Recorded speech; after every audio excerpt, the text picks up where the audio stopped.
Let's talk about meditation today. Now, how does meditation helps us live a better life? Or how does meditation improves our quality of life? Now, meditation is one of the key components achieving to the enlightenment. Now, when we talk about our day-to-day life, how does meditation helps us having a relaxed day or a day with elevated clarity? Let's find out. Think about this. What meditation does is meditation slows down the thought process. Meditation slowing down your thoughts. The second you have a relaxed mind, you will automatically have a relaxed body. Now, in psychosomatic medicine, psych means the mind, som means the body. So mind and the body are interconnected. So the meditation, when you meditate, you're slowing down your thoughts and you're giving a big relief to your mind. And at the same time, your body will be relaxed. I will tell you how I started doing meditation and the obstacles that I have to face and how I overcame my obstacles and how to meditate properly. So when I started meditating, at first, I started on the floor on a carpet. But the biggest problem I had was my ankle bone was hitting on the floor. It did hurt a lot, so I couldn't meditate. I tried a few times. Now, what I did was, then I used to meditate on the sofa. So sofa did help, but not as much. One of the problems I had was I think I must have fallen asleep on the sofa because accidentally my back touches the sofa and my body might try to lean against the sofa, especially when I was in a trance state, I believe, or I must have fallen asleep. That's the best assumption I can ever come up with. Because it's really difficult to say if you're in a trance state or if you fall asleep. So what I did was I bought myself a bench. So bench is the best thing to use. In my opinion, bench is the best thing to use. So this is what a meditational bench looks like. Now, here, as you see, this is curvy. And this is the longer side, and this is the shorter side. So when you sit on the bench, keep the longer side towards the back so your leg has enough room. So, and then this bench has enough cushion, enough thickness to it, and see, so it's comfortable. And the most important thing, and why I like the bench the most, when you sit, okay, see, as I said, this is curvy. This is not straight, this is curvy. So when I sit, it helps to align my back straight. So when you meditate, understand one thing: you have to keep your back straight, because this is a mind and a body connection. So it's basically your head and the the heart, because it's a thing in between the mind and the heart. So your back has to be straight. You cannot lean against anything. So when you get into a deeper meditation, when you wake up, you feel that your body is very straight. And then if you had a camera set up and then to watch your own self, you will see your body becomes super straight. It's an automatic process, it happens. Now, also what I have used, actually that was my favorite, and also what I have used is this bean bag. My bench fell off, sorry about that. So this is a bean bag. So this is the thickness of the bean bag. Everything is about to fall off. Now, this is the bean bag. This is the thickness of the bean bag. So how this helped me was, when I sit, this has enough height so I can keep my legs crossed like that. So instead of keeping my legs like this, so whenever I go to keep my legs like this, I was hitting my ankle bone on the floor. So this way, my legs are angled, and it did avoid hitting my ankle bone on the floor. So you got to choose either one of these, but I will strongly recommend you to use the bench. Now, if you do have certain disabilities, what I would recommend you to do is just use anything possible. If you have any type of a disability, then try sitting on a smaller chair. Or if that doesn't help, it's okay the way you think would fit. So it's better to do something than not doing anything, you know? So that's fine. Choose your own way. Now, once you sit and once you're ready, and I want you to understand one more most important thing, which is the location. Where do we meditate? I always chose myself an empty room. So, by the way, most of the time I used to live by myself. So it didn't bother me at all. And I used to, switch my places.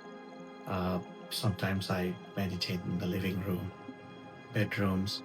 So, but for you, choose a one room if possible, and try not to turn your air conditioners on or the fans on. I don't want you all to have any type of a noise. That don't mean like you lock your room in and then not have the AC going and have a heat stroke. No. Cool down your room if possible. But the ultimate goal is noise-free, a noise-free place. Because what we plan to do, meditating means we are trying to shut down the five senses. That's what we do.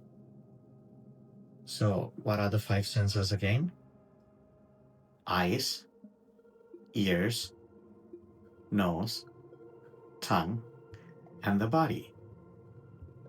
So, when we meditate, what we do is we target on the mind, which is the sixth sense. We target the mind. So, now five senses are shut down. Now we can watch the mind. So we are watching the thoughts. When you watch the thoughts of the mind, shutting down all the five senses, something happens when you do. You feel your breath. Now, starting from the day when you was born, you've been breathing without thinking. But when you meditate, now you feel the breath. Because the platform you're sitting on, when you meditate, the base is you're trying to catch the mind, right? Mind does everything. Mind does all the thinking part. Now you're catching the mind. So what you do, how to tame the mind, you tell the mind to focus on the breath. Inhale and exhale. Did you understand that? Usually our mind does all kind of things, right? When we hear with a thought. When we see it with a thought. Everything happens with a thought. Now we tell the mind to stop doing its work as it wants. Now we command the mind to watch the inhaling and exhaling process. When I take a deep breath, I'm just watching from the starting point all the way to the end point of inhaling. My end point of inhaling is the beginning point of my exhaling. When I keep doing this exercise, I don't let my mind go haywire as the mind wants. My mind does things as I want. Now the mind is focusing on to what I ask the mind to do. I only ask the mind to do two things: inhaling, exhaling. Inhaling, exhaling. Now, I know most of you watching this program, you wanted to deeply sinking into this breathing meditation. It's a very sweet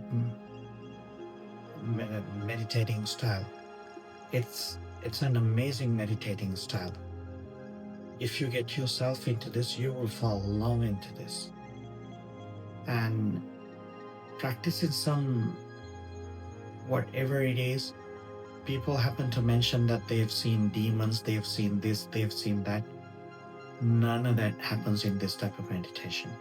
So you will experience the most purest and ultimate experiences through this meditation. Your focus is just inhale and exhale. In a separate video, I will note down about 20 plus steps of this meditation. Now, also I will mention you about a one downside about that too. I happen to learn before I do the meditation. So few times when I was about to reach to a certain stage, let's just use the word stage without mentioning what. I knew that I was getting closer to that level, and in a surprising way, my mind became happier a little bit because I knew that I'm about to reach that. So I knew what I'm going to reach at. The second I had that thought, with that thought, the entire practice went all the way down to ground zero.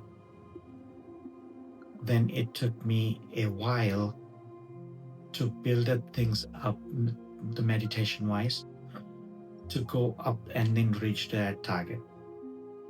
So it happened to me a few times. And after that, I happened to totally ignore and forgot about my those so-called status. And in Buddhism, we talk about four major levels. We call it Sovan, Sakradagami, Nagami, and Arhat. Arhat is the final level. That's the ultimate enlightenment. So what happens right there, you start seeing the formation of the thought. With that, you understand the hoax of this life and you attend to the ultimate enlightenment. So when you keep practice doing this meditation at a certain pace, you will not feel the breath anymore. You don't feel the inhaling and exhaling anymore. And beyond that level, you can attend to certain dhyana, which means you will experience some, I shouldn't call it the out of the body type of an experience. It's somewhat like a very unique experience, a beautiful feeling. You cannot explain that feeling whatsoever. There's no words for that feeling. There's no words for that feeling. And you start liking what happened to you and where you have been at. So you keep doing that. So you wanted to keep going into that feeling, keep going into that feeling. So when you start doing your meditation the second time, if you focus a little more, it'll just take you to that experience and then leave you in the experience. But that's not the enlightenment. You have to get out of there. You have to get out of there. You have to tell yourself that's not what you're there for. So with that thought, again, your focus has to go back to your breathing. Just like that you woke up, again, go back to your breathing. Go back to inhale, exhale, inhale, exhale.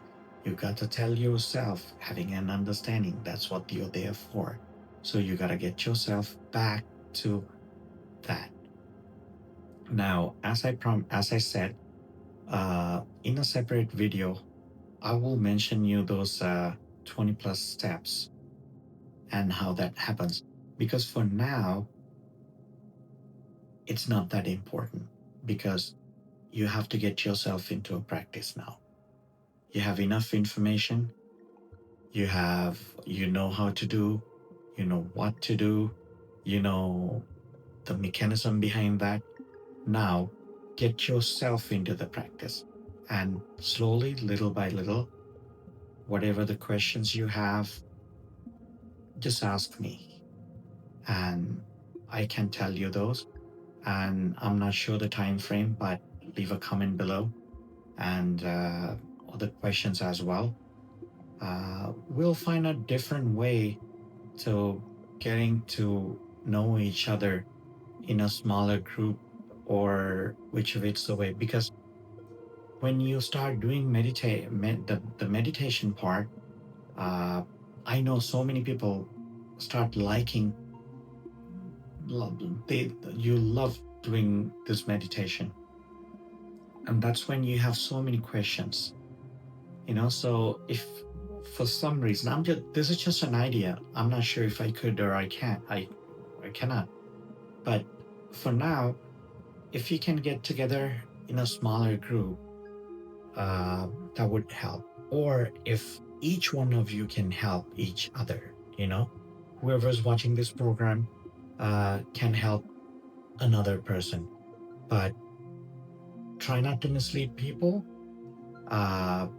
You can helping in the sense you can share your experiences And you can tell the other person, this is how far you went on a certain day.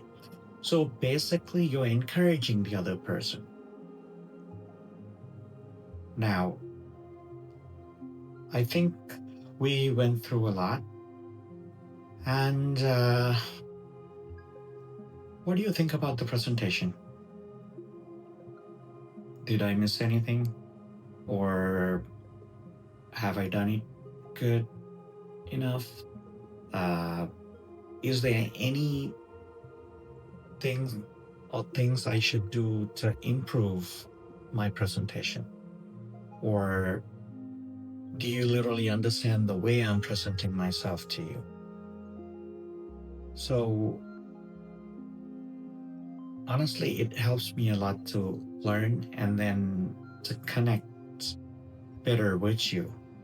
In this subject, as I said, so many videos and people talking about all kind of different angles. But how many people showing you the actual path to the enlightenment? I don't see any. Show me one video talks about the actual path. Either way, now in my videos, I showed you two different ways. In my videos, I showed you two different ways to do. One is through the meditation, and then the other one in your day-to-day life while you're at work, while you're driving, while you're doing things. So if you haven't seen that video, go back and check it out. So what I'm saying is, these videos are very important. It's just because I'm showing you the practical path. Not so many people have that hands-on experience. I've been doing what I'm doing since I was 16. That's when I started my journey. And I'm middle-aged, almost about to have my half a century. So I think I'm capable enough and knowledgeable enough to teach you guys. So I'm putting my 100% effort to explain you something, and at the same time have an interest to what you do. And I will meet you up with another interesting video in the future. Until then, keep practicing. Thank you.